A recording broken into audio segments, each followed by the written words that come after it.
Assalamualaikum warahmatullahi wabarakatuh, Ustaz. Waalaikumsalam warahmatullahi. Pernah mampir di sosmed saya, ada orang yang mempertanyakan kalau kitab agama lain itu satu kitab menjelaskan semuanya, tapi Al-Quran kenapa harus didukung dengan tafsir, harus didukung dengan hadis dan lain-lain. Itu kan artinya sebetulnya tidak lengkap menurut versi mereka. Gimana tanggapan Ustaz? Terima kasih. Baik.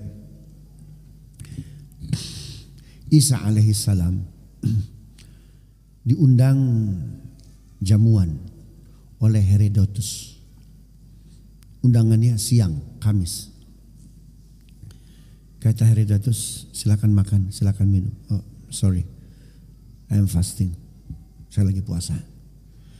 Kami biasa kalau Kamis itu makannya setelah matahari terbenam. Kata Nabi Isa mendawamkan puasa apa itu? Kamis. Ketika menjelang atau sudah tenggelam matahari, maka Nabi Isa minum. Ketika akan minum, Allah kirim Jibril. Kata Jibril, Isa jangan diminum. Kenapa? Ada sianidanya, ada racunnya. Isa nggak sedih, nggak kaget. Yang bikin Isa sedih itu umatku yang hadir di hadapanku. Tahu nggak? Di gelas nabinya ada racun. Apa kata Jibril? Nun sewu Isa, umatmu tahu di gelas nabinya ada sianida. Disitulah Nabi Isa sedih. Artinya, kenapa kalian membiarkan nabi kalian diracun? Maka di situ Nabi Isa menyindir mereka. Sindiran Nabi Isa diabadikan dalam surat Shaf ayat 6. Wa idh qala Isa ibn Maryam ya bani Israil inni rasulullah ilaikum musaddiqan lima baina yadayya minat taurat wa mubashiran bi rasuli ya'ti min ba'di ismuhu Ahmad. Dan ingatlah ketika Isa berkata, wahai bani Israel, aku ini utusan bagi kalian. Injilku menyempurnakan Taurat. Nanti Al-Quran akan menyempurnakan Injil, Taurat, Zabur dan Suhuf-Suhuf. Akan datang seorang Nabi setelahku, namanya siapa? Ahmad. Itu Isa yang ngomong. Isa yang ngomong. Nabi Ibrahim, ya, Nabi Ibrahim itu sholatnya bagaimana? Nabi Ibrahim sholatnya diri, duduk, jongkok, atau begini sholatnya? Gimana sholatnya Nabi Ibrahim? Berdiri. Nabi Isa gimana sholatnya Nabi Isa? Nabi Isa itu sholatnya ruku dan sujud. Dalilnya Ali Imran ayat 43. Ya Maryamu kunuti li rabbiki wasjudi warka'i ma'ar raki'in. Hei Maryam, sujudlah, rukuklah.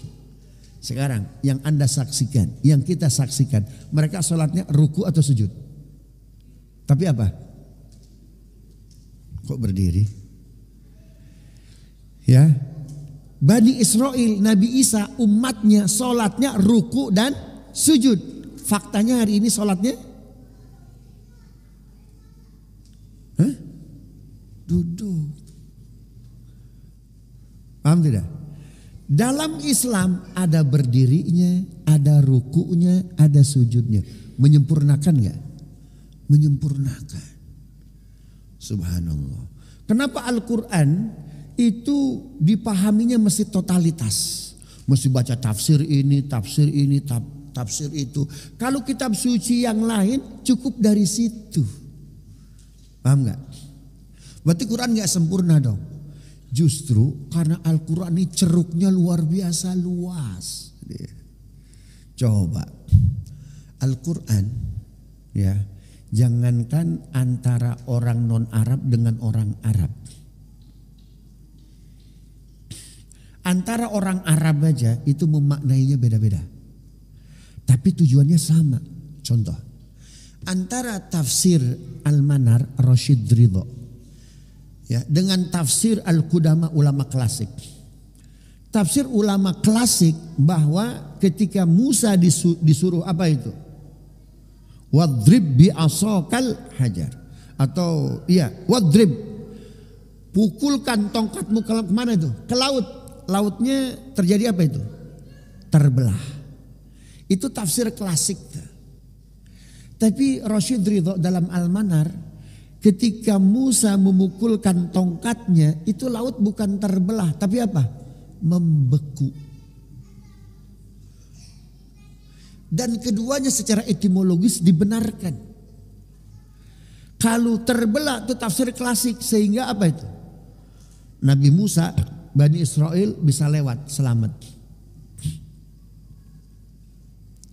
Ya kan? Sedangkan tafsir Rashid Ridho Al-Manar, ketika Musa memukulkan tongkatnya membeku. Akhirnya Musa berjalan di atas. Bapak Ibu yang pernah ke Eropa musim dingin, anak-anak Eropa main skinya di mana itu? Di sungai, di laut. Kenapa? Beku airnya. Bayangkan. Jadi Al-Quran sabatun nas, harakatul muhtawa. Al-Quran itu teksnya tetap, tapi maknanya bergerak terus. Ya, maknanya bergerak terus. Sekarang kita jujur.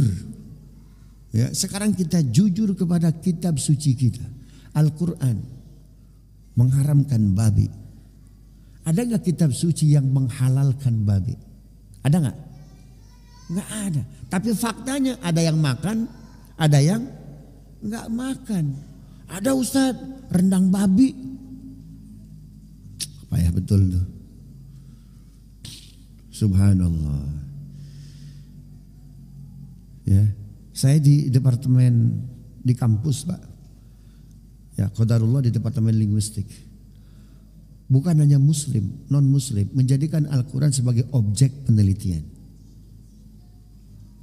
Tesis, disertasi dari sisi morfologi, sintaksis. Bahkan di Fakultas Hukum, Faculty of Law, men-challenge Al-Quran, hasilnya luar biasa. Satu waktu saya bilang, kali-kali dong kitab suci yang lain di-challenge. Paham gak? Kali-kali dong. Subhanallah. Ya.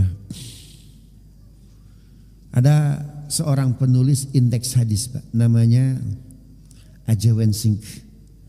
Bapak di jalan ketemu kalimat bahasa Arab, ini dia hadis atau bukan ya?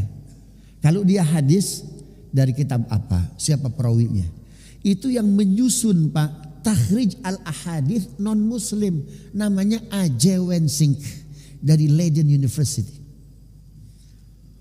Maka gemparlah dunia ilmu hadis sedunia. Profesor Abdul Halim Mahmud, rektor kami, mengumpulkan semua ahli hadis dunia. Ada yang masuk ke dapur kita. Karena hadis itu kan sumber hukum Islam yang keberapa? Kedua.